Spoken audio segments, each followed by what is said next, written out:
Hi, my name is Tammy with Activa, and today we're going to talk about moisture and humidity in your new home.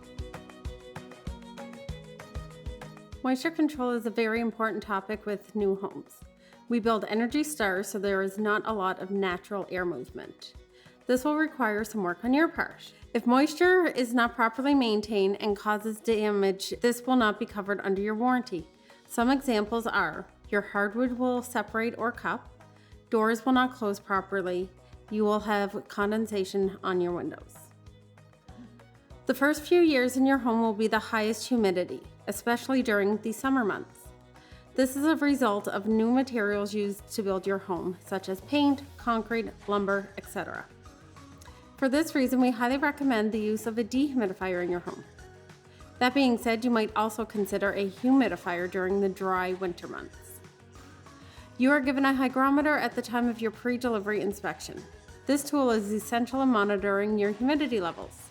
The recommended percentage for moisture control is between 30 and 50%. 40 to 45% is the perfect humidity levels.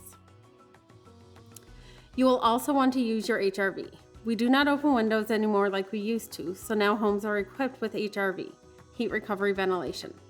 This unit is like a window without opening a window. The HRV takes stale air from the inside of your home and replaces it with fresh air from the outside.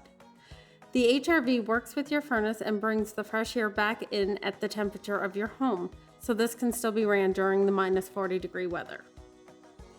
You can typically run your HRV year-round. However, you want to be cautious of running it on hot, humid days as well as rainy days, as this will bring in moisture into your home.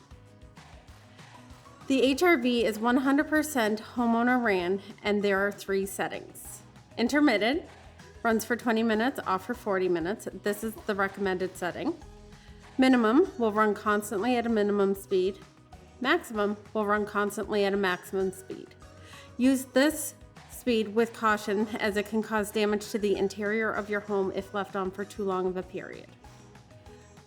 Just because you are not opening your windows does not mean that we do not want you to open your blinds and/or curtains. If the windows are blocked by window coverings, you will lock moisture in. This will run down your windows and cause damage to your window frame. We recommend that you open the curtains and/or blinds daily to allow air movement. If you see condensation on your windows, just wipe the area with a dry cloth. Tip: remove the screens in the winter. This will help alleviate the buildup between the window and the screen. A rule of thumb for your new home is anytime you cook, use the showers, and are doing laundry, it is always best to run your exhaust fans to pull that moisture out. Thanks for watching. Be sure to check out our website for more videos.